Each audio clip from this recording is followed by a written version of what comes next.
Asalaamu calaykum waraxmatullaahi wabarakaatuh. Soo dhawaada saaxiibayaal mar kale. Saaxiibayaal kulanti wacan wanaagsan. Insha Allah waxaan sii ambaqaadeynaa kooraskeenii barashada Windows 11 sanada 2026. Insha Allah casharkeena koowaad waxaan kusoo qaadanay barashada iyo aasaaska Windows 11 iyo wax walba oo ku saabsan hordhaca Windows 11. Insha Allah casharkaana waxaan qaadan doonaa qaabka laptopkaaga ama computerkaaga aad u soo daari lahayd, sidoo kale qaabka laptopkaaga aad u dami lahayd. sidoo kale waxaan casharkan ku baran doonaa dabcan haddii laptopkaaga culays uu dareemo qaabkii aad restart ugu diri lahayd.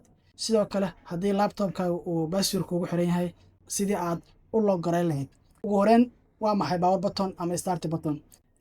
Start buttonka haddii aan isla aragno, dabcan markii laptopkaaga aad kala furtid waxaa kuu soo muuqan doona qaybtan kore ee keyboardka.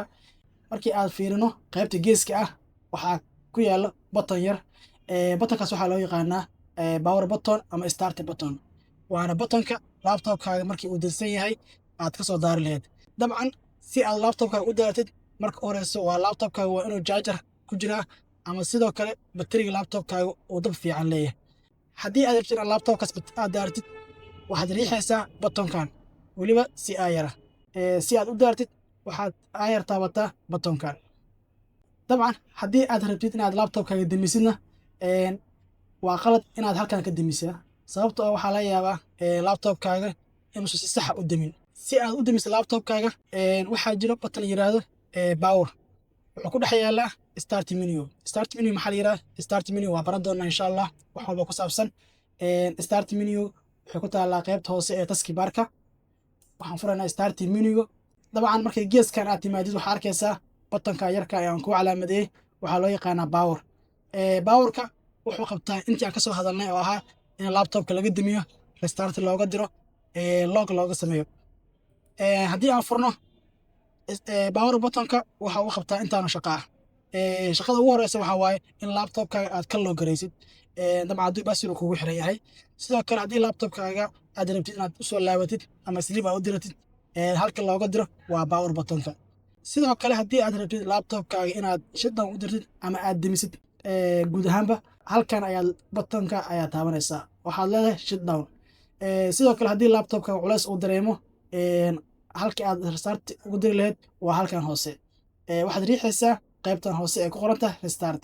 haddii aad rabtid laptopkaaga inaad log garaysid waxaad riixaysaa qaybta u koreysa ee ku qoran tahay log. haddii aad rabtid laptopkaaga inaad sleep u dirtidna waxaad riixaysaa sleep buttonka. sidoo kale waxaad riixaysaa haddii aad rabtid laptopkaaga inaad guud ahaan damisid shutdown. sidoo kale haddii aad laptopkaaga haddii culays uu dareemo oo aad rabtid restart aad u dirtid waxaad isticmaalaysaa buttonka u hooseyso ee restart. dabcan hadda waxaan baranay sida laptopkeena aan usoo daaran lahayn, sidoo kale sida restart ugu diri lahayn. sidoo kale waxaan baranay qaabkii aad laptopkaaga aad shutdown ugu diri lahayd. waxaan baranay qaabka loo log gareeyo, qaabka restart sleep loogu diro, sida shutdown loo yiraahdo laptopkaaga, sida restart loogu diro.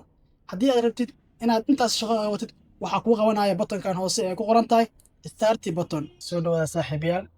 dabcan haddii aad nagu cusub tahay nagu soo biir insha Allah.